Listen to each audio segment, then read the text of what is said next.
Je me présente, Lucy Webb, épouse de Rutherford B., le 19e président des États-Unis, et première dame entre 1877 et 1881. Mon rôle dans la Maison-Blanche fut marqué par mon engagement envers des valeurs profondes et des causes qui m'étaient chères, ainsi que par une volonté d'incarner une image exemplaire pour les femmes de notre nation. Je suis née le 28 août 1831 à Chillicothe, dans l'Ohio, dans une famille évangélique et engagée dans l'abolition de l'esclavage. Ces convictions ont été les fondations de ma vie et ont influencé mon parcours. Je crois fermement en la justice, l'égalité et la moralité, et ces principes ont guidé mes actions durant mon règne comme première dame.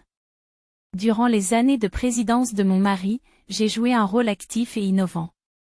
Je suis fière d'avoir été la première dame à obtenir un diplôme universitaire, un privilège rare pour une femme à mon époque.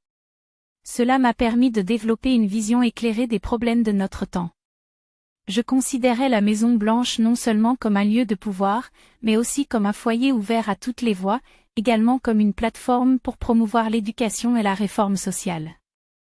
L'une des initiatives pour lesquelles je suis le plus souvent mémorable fut ma décision de bannir l'alcool de la Maison-Blanche, une mesure qui m'a valu le surnom de « Lemonade Lucy ». Pour moi, ce choix était une affirmation de valeur morale et de tempérance, bien qu'il ait été controversé. Je voulais que la Maison-Blanche reflète un comportement exemplaire et encourage un mode de vie sobre, en harmonie avec ma foi et mes convictions. Mon engagement envers les anciens combattants de la guerre civile reste une autre contribution notable. J'étais une fervente défenseur de leur cause, soutenant les efforts de réforme pour leur accorder des pensions et une reconnaissance nationale. Avec Rutherford, nous avons organisé des réceptions et des événements à la Maison-Blanche pour honorer leurs services et leurs sacrifices. En tant que première dame, j'ai également mis en avant l'importance de l'éducation et du rôle des femmes dans la société.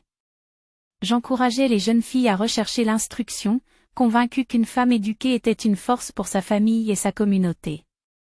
Je trouvais essentiel de montrer que les femmes pouvaient influencer positivement la société, même dans des rôles souvent restreints par les normes de l'époque. Mes années à la Maison-Blanche furent aussi marquées par une hospitalité chaleureuse.